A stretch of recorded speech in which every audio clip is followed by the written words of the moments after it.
నర్సరావుపేట నియోజకవర్గ ప్రజలకు, శ్రేయోభిలాషులకు, అభిమానులందరికీ కూడా శిరస్సు మంచి నమస్కారం తెలియజేస్తూ, నేను మీ చంద్రవాడ అరవింద్ బాబు, టీడీపీ, జనసేన, బీజేపీ బలపరిచిన ఉమ్మడి అభ్యర్థిగా రేపు 2024 మే 13 జరిగే ఎలక్షన్స్ లో తెలుగుదేశం పార్టీ నుంచి అభ్యర్థిగా పోటీ చేస్తున్నాను. ఎండనక, వాననక, రాత్రనక, పగలనక 2019లో ఓడిపోయిన తర్వాత అప్పటి నుంచి కూడా 5 ఏళ్లుగా నా ప్రజల కోసం, నా ప్రజల కొరకు రాత్రిపగలు కష్టపడుతూ ప్రజల యొక్క సమస్యలు తెలుసుకొని మరి ప్రతి సోమవారం స్పందన కార్యక్రమానికి వెళ్ళి వారి సమస్యని పరిష్కరించడానికి అన్నించే పోరాటం చేస్తున్న మీ అన్నని, మీ చంద్రవాడ అరవింద్ బాబుని అభినందించండి, ఆశీర్వదించండి, దీవించండి.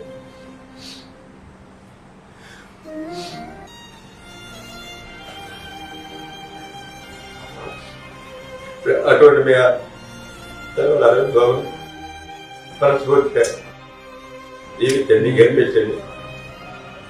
ఒక్కసారి అసెంబ్లీ పంపించదని నా ప్రజలకు కోరుతున్నాను. మీ చంద్రవాడ అరవింద్ బాబు.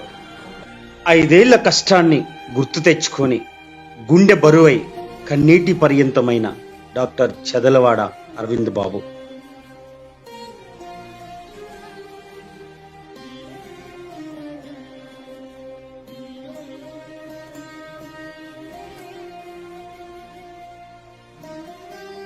ముప్పై 35 ఏళ్ళుగా నా భర్త నర్సరావుపేట పట్టణంలో ఒక అత్యంత సక్సెస్ఫుల్ ఆర్థోపెడిక్ సర్జన్గా పనిచేస్తున్నారు. అందరికీ తెలిసిన వ్యక్తే, అందరూ అభిమానించే వ్యక్తే నా భర్త.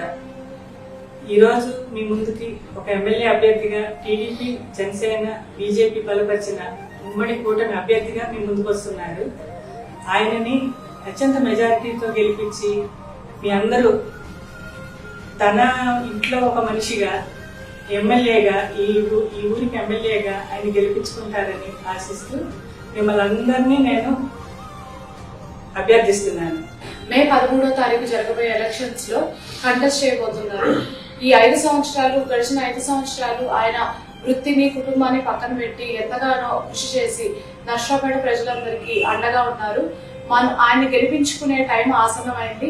మే 13 తారీఖున ఆయన పడ్డ కష్టానికి మనం ఓటు ఆయుధంగా చేసుకొని, ఆయనకి ఓటు వేసి గెలిపించుకొని, అసెంబ్లీకి పంపించుకొని, మన నర్సరావుపేట నియోజకవర్గంలో ఏదైతే అభివృద్ధి ఆగిపోయిందో వాటికి అభివృద్ధి చేసుకునే ధోరణిలో ఆయన గెలిపించుకుందామని నేను అందరినీ ఓటు అభ్యర్థిస్తున్నాను. గడిచిన 5 సంవత్సరాలు నాన్నగారు డాక్టర్ చదలవాడ అరవింద్ బాబు గారు నిత్యం ప్రజాక్షేత్రంలో ఉంటూ కార్యకర్తలకు, నాయకులకు అండగా ఉంటూ ఎన్నో ఒడిదుడుకులు తట్టుకొని తన శక్తికి మించి మీకోసం, మన నియోజకవర్గం కోసం ఎంతో పాటుపడ్డారు. అలాంటి ఒక మంచి నాయకుడిని మనం అసెంబ్లీకి పంపించాలని చెప్పేసి కోరుకుంటున్నాను.